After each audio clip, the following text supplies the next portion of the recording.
in fractions. This begins in 2020. The future is near. More access, more everyone, more everything. This is our moment, our story to tell. This is history begun. This is the XFL. What is up, my friends? Welcome to another edition of the XFL Weekend Review. I am your host, The Mark, and on this week's show, the XFL releases a statement on AAF ending. Vince rejects merger with AAF. In December of 2018, XFL assistant coaches hires, and more. What's up, my friends? So how do you get in touch with the show? You email podcast@xflnewshub.com with your MP3s or thoughts, or Twitter, just use the hashtag XFLWIR. Cutoff time is 5 p.m. Eastern on Sunday. Remember to leave us a review on iTunes. We'll read it on the show. We also have our question of the week, where you rank the XFL cities from best to worst. There are 8. We know New York, DC, Tampa, St. Louis, Houston, Dallas, Los Angeles, and Seattle. We'll talk about that. Plus, we have our question of next week, which we'll get into later on in the show. Now, you're probably wondering, like, hey, man, where have you been? I thought you quit. No, I didn't quit. I was actually on vacation in Hawaii for almost 2 weeks, and it was wonderful. Kauai, would love to move there. Hey, aloha to all my homies listening on this show in Hawaii. I would move out there tomorrow. Loved it. Had a great time with the wife. No kids, and it was just us, and we had a great time. So it was a nice break, but at the same time, I was still checking the XFL stuff, putting out content, writing some articles, and it was kind of funny because leading up to before I left, it was just kind of like dead. We didn't really have anything to talk about, but now we have a lot to get into, folks. So without further ado, let's just get into the week that was the XFL.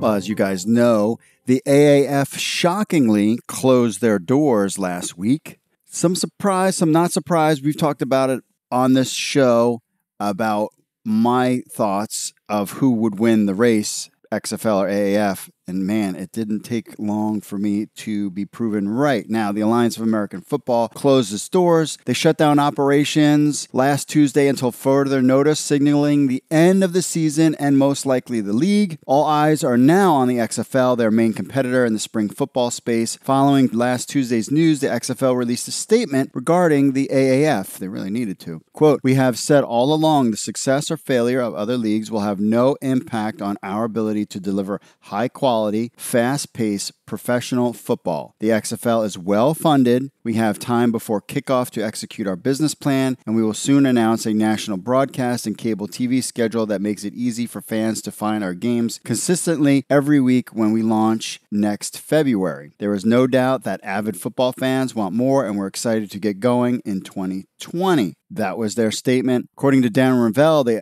XFL has an interest in potentially buying assets from the defunct AAF, but he didn't go into further detail on that. So the AAF is officially done. The XFL is now the only game in town. So where does this lead spring football? I think personally, AAF was doomed from the start, especially when they ran out of money, and we'll get into that later on in the show. And then they were like, no, it was just a glitch. Well, apparently it all was a lie, and we'll get into that in a little bit. But it's done. And now all the AAF fans are starting to come to the XFL side. And is it good for business? I think so right now. I think the fact that they came out early and then they're done helps the XFL learn from their mistakes. Plus, the talent pool isn't going to be that great. Between the two leagues would have been a tough sell, a tough thing to do. But now, with the AAF out of the picture, now it's all XFL. So if you're a betting man and you bet AAF or XFL, who's going to win, and you pick the XFL, then you are smarter than everybody else. And I picked the XFL, so I'm a smart guy. What can I tell you? Wait a second, Charlie Ebersol. I thought you just had a little glitch in your payroll system, and that's why people almost didn't get paid. Well, there's more to that story, and I knew it was. There was a report that came out that Vince McMahon rejected a potential merger with the AAF in December of 2018 before they even kicked a single football off. The Alliance of American Football approached Vince McMahon about an AAF-XFL merger in December of 2018 before their inaugural season started. according to a report from Sports Business Daily. The AAA abruptly ended their season with only 2 weeks remaining of a 10-game season. They played 8 weeks and then they were done. No finishing out the season, no playoffs, nothing. The XFL, of course, is set to kick off play in February of 2020. Sports Business Daily notes the AAF had already run out of funds before they even kicked off their first game in February of this year. That is why the Alliance of American Football approached Vince about a possible merger. Reggie Fowler, a former USFL player and the AAF's primary investor, did not deliver on a $28 million payment to the league at the end of 2018. Without proper capital, this led to a scramble for funds and a reach out to the XFL. Vince rejected the idea, which led to then NFL Carolina Hurricanes owner Tom Dundon stepping up as the principal investor and saving the league for the time being. Dundon committed $250 million to the AAF, but with losses of $10 million per week, the decision was made to scrap the league entirely. There is so much more to this story. It has to be pulling the plug so quickly. Personally, if I am a big millionaire guy and I come in and bail somebody out, I feel like he was sold a bill of goods. And we've said that before, that's the reason why he bailed. Now, McMahon has funded the XFL with his own money from WWE stock sales. The inaugural teams representing the XFL are the cities of St. Louis, Houston, Los Angeles, New York, Seattle, Tampa Bay, Dallas, and Washington, D.C., my team. These are all major market areas. The AAF teams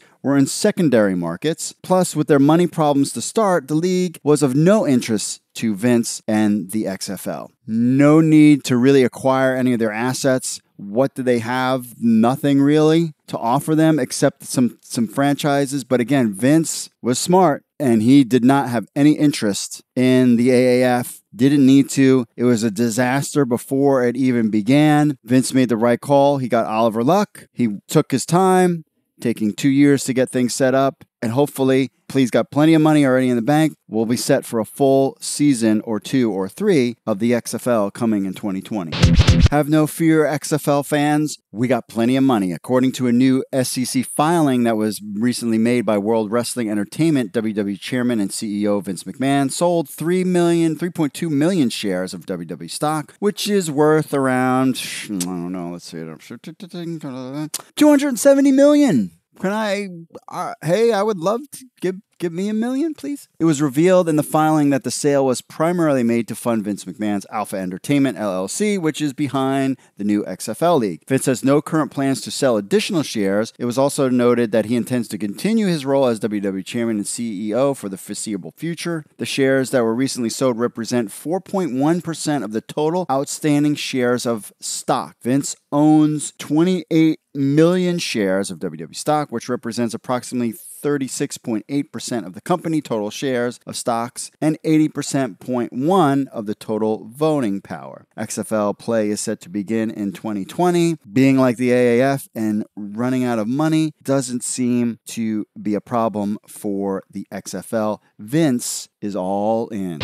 While I was away on vacation, the XFL made some press releases for some hires. So Heather Brooks Karatz was named president of the XFL's team in LA. That's right, a female. The XFL announced most recently the executive vice president and general counsel of the Los Angeles Football Club and Bank of California statement. She has been named the president of the XFL football team in Los Angeles. Karatz will be responsible for the team's fan engagement and business operations, including ticket sales, corporate partnerships, marketing, content communications, community relations, and game day experience. We have a whole background of her background on XFLNewsHub.com. Meanwhile, Seattle named Ryan Gustafson president of the XFL in Seattle. He was the vice president of business strategy and development for the Seattle Sounders of the MLS. Before working for Major League Soccer, he spent 4 years with the San Diego Padres as vice president, strategy and innovation. Gustafson also worked in ticket sales and customer service for the Seattle Seahawks and Sounders from 2008 to 2010.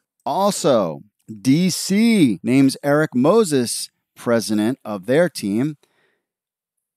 He was recently the senior vice president and managing director of sports and entertainment and special events for Events DC, who I saw them when I was at the press conference. He is now the president of my team, joining Pep Hamilton at Audi Field. XFL DC, again, same type of role with all these team presidents, fan engagement, business operations, ticket sales, corporate partnerships, marketing, content, communications, community relations, and game day experience. Again, you're talking about Heather Haretz, LA, lots of connections there. Ryan Gustafson, lots of connections, Seattle area. And then we have Eric Moses, lots of connections with the DC market. He'll be able to plug in right away. Also, the XFL named a couple corporate hires. A new sales and business operations hire. The XFL announced that Jordan Schlatt We've been waiting for some coaching hires, but what about some of the staff? Well, Jamie Alonso and Jerry Glanville. That's right, Jerry Glanville. You remember that name from the NFL days. According to a report from 3 Down Nation, Alonso has resigned from his position as offensive coordinator of the Ottawa Red Black to join XFL Tampa Bay, along with Hamilton Tiger Cats defensive coordinator Jerry Glanville. That's right, you know Jerry Glanville. Alonso works alongside head coach Mark Trestman as offensive coordinator. Jerry Glanville will come in as the new defensive coordinator. Jamie Alonso, the Ottawa Red Black quarterback, Trevor Harris, had 2 of his most prolific passing yardage under Alonso, which includes his first 5,000-yard season in 2018. Alonso came to Ottawa from the Argos, where he was a receivers and quarterbacks coach and offensive coordinator. He spent the 2008 season as receivers coach and special team assistant in Montreal with the Alouettes, while Mark Trestman was head coach. That's the connection. Alonso was Ottawa's offensive play caller for 3 seasons, helping the Red Blacks win the Grey Cup in 2016. So a familiar face for Mark Trestman to work with. Jerry Glanville, he had a year with the Ticats, was his first season back coaching since he was head coach at Portland State University. From 2007 to 2009, the Vikings were 9-24. He is best known for his time in NFL with the Houston Oilers and Atlanta Falcons. He carries a 63-73 career win-loss record while going 3-4 in 4 playoff appearances. We haven't had an official announcement on these guys, but stay tuned to XFL News Hub for that. But that wasn't the first. Also, the DC staff coming into play as well. Tanner Enstrand, Michigan's offensive analyst, it's a college, is leaving the university to join the XFL in Washington, D.C. That was officially announced by the XFL Twitter feed in D.C. They tweeted out that Enderstrand will be the team's offensive coordinator for Pat Hamilton. The 2 coaches work together on Jim Harbaugh's staff at Michigan. Also in the tweet, they talk about new defensive coordinator Jeffrey Fitzgerald and special teams defensive back assistant coach Steve Wilson. Enstrand joined the Michigan staff in 2018 as an offensive analyst. Before the Wolverines, he served as the OC at the University of San Diego. He was there for 4 years before leaving Michigan. Got to start as a graduate assistant on Jim Harbaugh's staff in 2005 season at the University of San Diego. Jeffrey Fitzgerald is a former college and NFL linebackers coach. He served as linebackers coach for the Skins, Cardinals, your Baltimore Ravens, Cincinnati Bengals, and Indianapolis Colts. For XFL DC, it'll be his first defensive coordinator position. And there you have Pep Hamilton rounding out his staff. So we got staff. We haven't heard about Bob Stoops and Jim Zorn's staff, but at least XFL, Tampa Bay, and DC staff are rounding out the form, which is always good to get a head start on that kind of stuff. According to a report by Mike Belanchi of Orlando Sentinel, Steve Spurrier still has an interest in coaching after the folding of the AAF, possibly even for the XFL. Spurrier, who coached at South Carolina and Florida and is a stint as Redskins head coach, oversaw the Orlando Apollos of the AAF. They finished the season with a 7-1 record, best in the league. Quote, "At this point in my life, this is the perfect job. It's 4 or 5 months of just being a coach. In college football and the NFL, you have lots of other stuff to worry about," the head coach told Mike Belanchi. When asked if he would listen if McMahon called with a coaching offer, he replied, "I'll worry about that when it happens," close quote. The XFL might be a perfect fit now that the AAF is over. Oliver Luck already hired Bob Stoops to XFL Dallas, a close friend of Spurrier's. Bob Stoops is also the old University of Florida defensive coordinator with Steve Spurrier. Could Spurrier land a head coaching gig maybe with XFL Houston or the offensive coordinator position for Bob Stoops. Spurrier's a big name. Fans know who he is. Don't be surprised to see him somewhere in 2020 on the sidelines in the XFL. The XFL could pull top players away from the NCAA, and the era of one-and-done football players could happen as early as this summer. The new league wants to become a potential landing spot for young football stars not yet draft eligible for the NFL. Unlike the NBA, the NFL requires players to be 3 years out of high school to be draft eligible. For players, this means 3 years of college football without getting paid. The XFL is hoping its nearly $400 million in the bank can entice some players to leave college early potentially for their league. One player who could be an ideal candidate for one and done for the XFL is Clemson star wide receiver Justin Ross, who acknowledged in an interview with Bleacher Report that an XFL offer would be tough for some to turn down. Ross finished his freshman season by showing everyone that he's NFL ready now at only 19 years old. He caught 12 passes for 301 yards and 3 touchdowns in his final 2 games of the season, including a national championship victory over Alabama Crimson Tide. He's listed at 6'4", 205, and could easily make an NFL roster, just like his teammate, star quarterback Trevor Lawrence, who must remain in college and pursue degrees for another 2 years before being NFL draft eligible. Quote, so can you see how other players who might not have the support system you do be tempted by the XFL, he told Bleacher Report. The XFL is offering that kind of money. That's hard for an 18 or 19-year-old to turn down. If you need that money, oh yeah, go do that.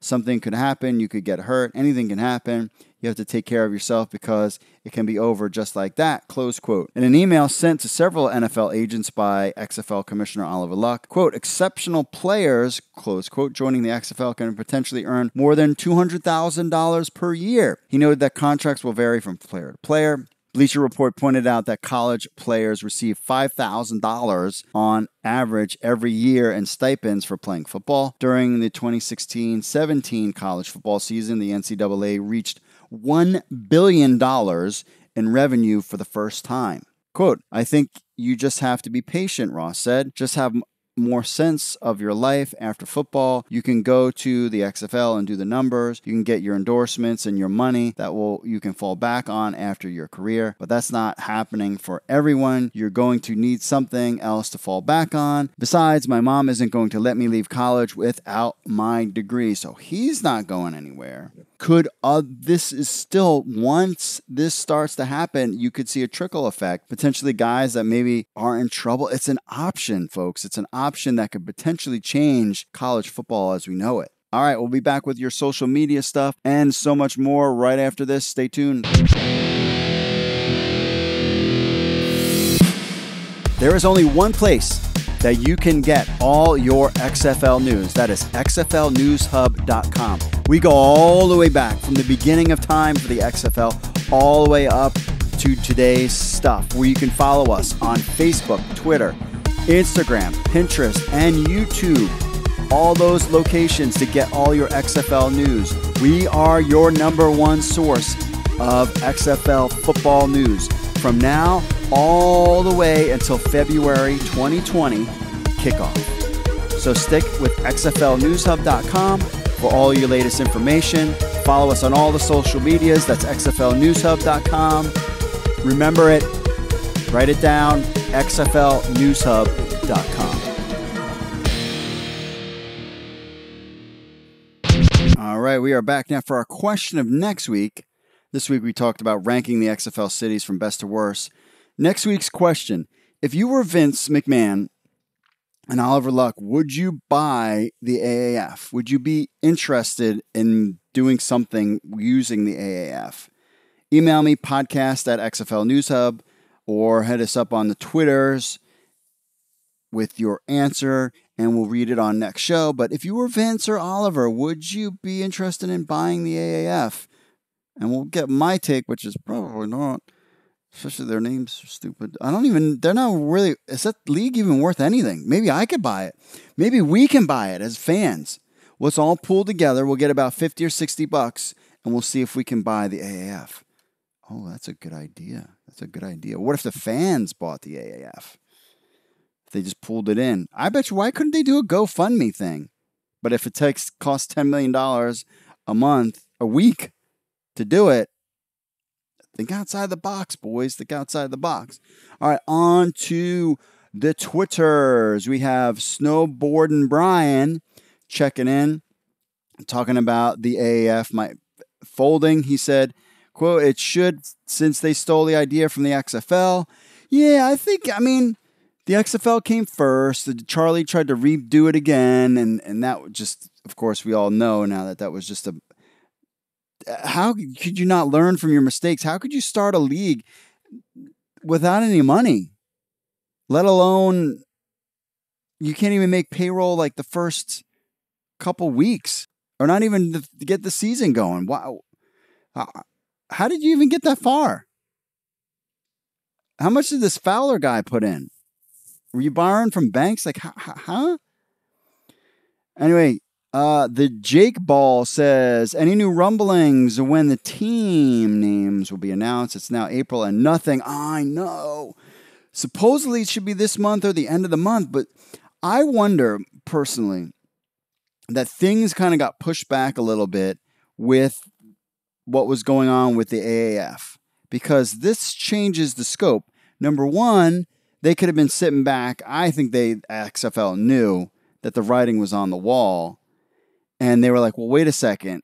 Maybe we can grab a Steve Spurrier or a Mike Martz from AAF and come work for us. And also with the TV package, too. Now you have leverage because you're like, hey, look how well this spring football league with no money did in the ratings. We got plenty of cash. Look what we can do. So, but again, I think fans are really waiting for team names. And I have heard that it would be towards the end of the month that the team names would be coming out. Toddzilla _SR says, so the no fair catch rule will be in effect in the XFL. The only difference will be that there is a 5-yard halo around the return man. Yes, this is true. I think that's a good thing to have for the XFL so that making punt returns good and kickoffs good. They've tested some kickoff stuff. We'll get into that in a little bit. With the Spring League, maybe if you've tried to catch it, we should probably write an article about how to follow the Spring League and where to watch it and what is the Spring League. So super fans like us can get a glimpse at the new rules that the XFL is having that's going on. Seattle End Zone checking in. We were talking about Clemson's Ross thinks that the XFL will steal players from the NCAA. Could see this happening. Leave college, go to work. I think you got to be a really good player for them to consider it. But I think maybe not this year, but next year. And even if one or two players does that, that's just going to put a lot of interest in the XFL. I think the AAF folding has really helped XFL because, traffic went up, everything went up, and people are really now interested in what's going on in the XFL. On to the Facebooks, talking about Vince McMahon selling millions worth of stock to fund the XFL. Jake says, not sure if this is a good move or not. What is he going to do with $1 billion? He probably got a couple houses. Like, why not? Like, good for Vince. Like, hey, I want to change something. I want to do something big. Money is just money. Like, you can't take it with you when you die. And Vince isn't getting any younger, but he could solidify himself as a really big entrepreneur if he did so well with the WWE and then also was able to set up the XFL. Then you're talking a legendary business guy. Even though some of us fans are like, well, the storylines are dull with WWE and he needs to kind of step aside from that. But he's taking risks. Why not? Josh says, I hope the XFL will succeed this time because Vince is being really smart and careful with it this time. He's taking it more seriously this time. Absolutely, he is. He tried to McMahon WWE it, and then I think there was a little ego in there, and I think it humbled him. And you could see from the 30 for 30 that Vince was definitely humbled by the experience. And he just grabbed Oliver Luck and said, hey, buddy, here's some money. You're in charge. build me a league. And that's really all he needs to do. Vic, I really hope the XFL succeeds, but I don't think so. Big mistake. Yeah, I think it'll be fine.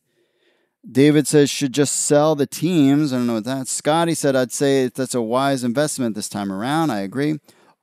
Robert says, old news, other people and company buy in the XFL. I'm not sure what? Not sure what he's talking about there. About the XFL releases a statement on the AAF ending. We talked about that. Sean says, San Antonio, Orlando, Birmingham, and Arizona at least should be there. It would be great if they bought all the teams over, but the big thing would be keeping the rosters, coaches, and execs. I would be stunned if they acquired any of those assets. Vince could have had it. Why would you even approach Vince McMahon? Like he's in a competitive league already against you. He could care less. Frank, check it in. Need to buy Arizona and a few other teams or acquire the entire league. I mean, maybe, but everybody's getting fired anyway. He doesn't need to do anything. Doesn't need to do anything. Unless there's team names, and I know he likes, to have that content. Like, oh, well, we have all the old videos. But if people are going to watch the old videos, maybe. Their video library. Jim, my advice would be to get a team in San Antonio. People there show up for games. That's been talked about a lot. Dan, absorb at least Orlando and San Antonio if you can. Do San Diego and Birmingham as well. Ben, they need to get the San Antonio Commanders into the XFL because that was the team I rooted for in the AAF, and being able to watch them again would be nice. Man, it sucks to be like fans and fans are really starting to get into it. To just have it like undercut like that. Bobby says they should buy the whole league if possible. I hate to see the league that people actually enjoy go under so quick. Michael said they should buy at least 4 of the teams. It's either all or nothing. Mike says they ain't going under, y'all. Come on, man. Do you think that they could be resurrected? I'd be stunned. About Ross thinking about XFL will steal players from the NCAA. Marcus says, not sure about that. Who's going to go make a little money in the XFL when they could get a big NFL deal? Now, if they go undrafted, yeah, they could go to the XFL. I think that's where the route is going to go. Guys that don't get undrafted, rather than being a practice player, I think they'll be like, hey, well, I could try to get my thing going on with the XFL. Christopher says players are abandoning their teammates and sticking around for bowl games anyway. If it means more decline for the NFL, so be it. James says, first comment, I love the XFL already. Hate to see AAF fold up, but moving on. Fans checking in. We had a picture of the first XFL kickoff formation, and they were being tested out in the spring league. It's just different. You can go to our Facebook page, and they start basically at the 30-yard line, and they're 5 yards apart. So they got the other team is on the 35. The kicking team is on the 30. The kicker is somewhere in the back kicking off, and then they go at it. So Chris says, interesting, the lineman must take at least 5 steps and then hold the block until the kick returner gets past them. I see several holding calls during kickoff happening. Matthew says, Chris Johns, this is not your NFL. Holding calls are for bleeps. Play football. Manuel says, I like it. Ben, it's the formation might want to just scrap kickoffs. No, Oliver Luck has said definitely kickoffs are there. Anthony says, I see it. Everybody match up. You get pass. You get the returner. Again, trying to be innovative, testing new things out. I think it's a great concept. I think it's a great idea. Try it. On the report that Vince rejected the merger with AAF, Anthony said could have been epic with merger. Not in the beginning of the league. Then it turned into the XFL. Vince did the right thing. If you guys are going to fold, I can get you on the cheap in a couple weeks. Timothy, I bet the XFL does better this time around with being Vince money and him controlling it all. Totally agree with that. Ben, why would he? They could have did that all along with a better brand name. Agree with that. Nelson, bye-bye AAF and Bill Polian and all the people who thought the AAF can defeat the NFL with NFL people. Yeah, the AAF was never going to happen. I can just smell that they were going to fail. Ben says, Nelson, thanks for writing a full essay. And Nelson says, you're welcome. Had it right there. We all knew. I thought maybe they would last a season or 2 or 3, but man, to go out that quick. I think Vince is just laughing. He's like, you needed me, and I didn't need you, and you tried to jump the gun, and you did exactly what I did the last time, and now you failed, and I'm sitting here. I got money, and I got Oliver Luck, and everything is looking good. Fans are getting excited. Now, on to our Instagram and our question of the week to rank XFL teams from best to worst, ranking the cities. We went through them before. New York, D.C., Tampa, St. Louis, Houston, Dallas, Los Angeles, and Seattle. Aaron J. 1976 puts Houston, New York, Seattle, Dallas, St. Louis, D.C., Tampa Bay, and L.A. Houston, New York. Interesting. Seattle, Dallas, St. Louis, D.C., Tampa Bay, and L.A. Interesting thought there. Chris of Arabia says Seattle's number 1. I don't know. I'm saying that St. Louis is hot. The St. Louis fan is out there in droves, ready, and can't wait for this XFL. So I would throw St. Louis up there. Dennis, we did this on the Facebook, and I had some spelling mistakes in there. I'll give, Dennis says, please edit your post. Shake my head. Oops. Jason says Tampa Bay is number 1. David says, so are you guys going to go straight up merge with the AAF after a year to create the XFL AAF conferences for whatever you'd eventually call the league? Obviously, no double cities here and the convenient locations for a broader league or audience. That would be interesting. XFL Division AAF. Again, we don't need you. Joe, St. Louis number 1. What's their name? We don't know yet. David, where's Chicago at? And how can we apply to play? I'm sure maybe an expansion team. Patrick says Seattle number 1. LA, Dallas, St. Louis, Houston, Tampa, DC, and New York. What are y'all dissing my DC for? How dare you? Patrick. Oh, Rick says St. Louis is number 1. There's the fan. Mike, when is the logo and the nickname and the schedule? That's coming soon. I'd be curious of when the schedule would come out. I mean, they could announce that sooner rather than later, but they need to get the team presidents in there. So I don't think that's going to happen for a couple months. Michael says, I think if you want this league to succeed this time around, you should have placed teams in cities that are hungry for football other than St. Louis. I don't believe you'll be able to compete against the NFL stronghold in those other cities. I myself would have chosen cities that have no NFL affiliation. I've heard Oliver Luck talk about this before. He always mentions the fact that those markets have a deep fan base. So, like, if you want to start a franchise, an XFL franchise in Hershey, Pennsylvania, you could get every Hershey, Pennsylvania. I love Hershey. Props to my Hershey homies. Great park, great spa. You got your, because they have a minor league, they have like an independent hockey league, and I'm sure that gets well attended and all other stuff.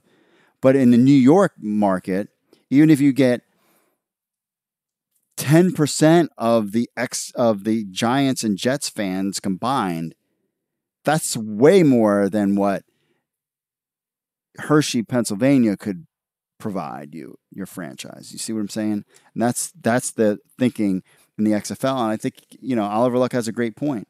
And then you're in those markets. Those are major markets with major media, and they're talking about your product versus Hershey. And I'm picking on Hershey just because I know the area and I know that they have an independent hockey team that they are really follow, and the locals like it.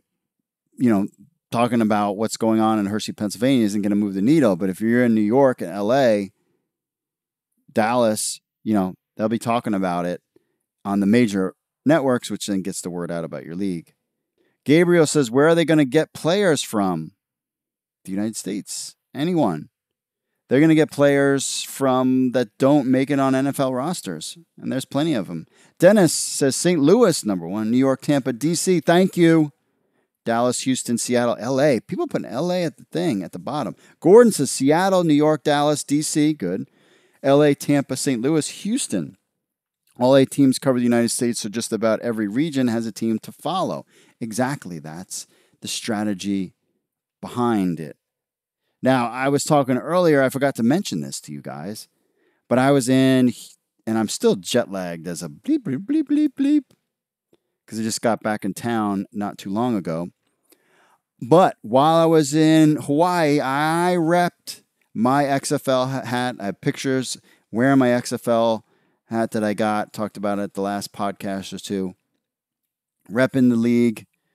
Not sure my homies in Hawaii could care less about the XFL because they're just laid back, chill. But I was repping my hat. All through the airports, everything with pride, wearing my XFL hat. And you can get yours too. Just go to shop.xfl.com and order yours. On to the emails, wrapping it up. Terrell says, I would like to become a free agent in the XFL. Great. Contact xfl.com. There's information on there. James says, I have a semi-pro football team and would like to send their film to. Okay. Head over to xfl.com. And if you'd like to do that. Now, a lot of the talk with like players and stuff, they already know who they're going after. So if you're not getting a call from the XFL, there will be local combines. I don't know if you have to get an invite, but go to xfl.com. In each city, I heard them talk about this in a other XFL podcast, and there was going to be local tryout type combine things. So stay tuned to XFL News Hub for more on that story. Sammy says, how do players enter the XFL draft? Again, you need to be invited. XFL.com. Ken, how do I get media guides and pocket schedules for all the XFL teams? Thank you very much. That stuff is coming soon. Wait till they got to still announce the team names and all this stuff. I saw people on fans of the AAF talking about their AAF like cards, baseball cards. You know what I'm talking about, football cards. AAF. I'm totally getting XFL cards, man. I'm all in. If Vince is going to put $400 million, I can put $400 into the league. I am not afraid. Get some merch, some cards, a couple stickers. We're good to go.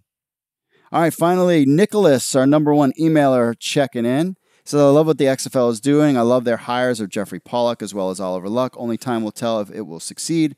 They have to learn from their own past mistakes as well as the AAF and the USFL to be successful. I believe the XFL will have a solid TV deal as well as a solid deal with a company like Reebok or Adidas to make their uniforms to sell jersey. I totally agree. If the marketing is good and they can get their butts into the seats and the product is good, fans will continue to watch. That's what they are shooting for 100%. The XFL has to have its games shown letter networks. The reason the AAF failed was because of its TV deal and lack thereof. It was dependent on the NFL, its marketing and funding. A lot of their TV deal stuff, like they were like paying money to have access to these television stations too. I don't think they were making much money at all on their TV deals. Oliver Luck, a lot of experience with NFL Europe and other MLS stuff. So he knows the game. He knows how it works. The USFL failed because it moved to try and compete with the NFL. In the fall, some will argue it bankrupted itself by paying too much, but it was mainly because of the move to the fall, and the XFL failed the first time because of too many gimmicks.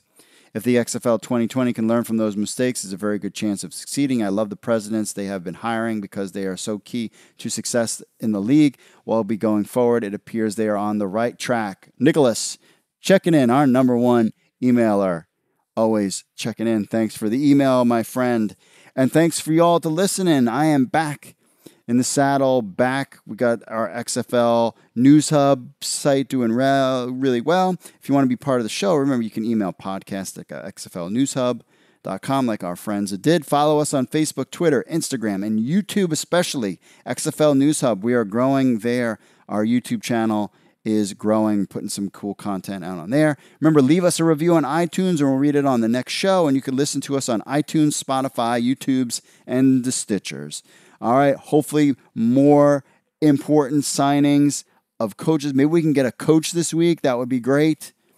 Lots of news. Stay tuned to XFL News Hub for all the latest deal. And hang out. Subscribe to the show. It's that simple. Thanks for listening, y'all. God bless, and I will see you all later. Mahalo.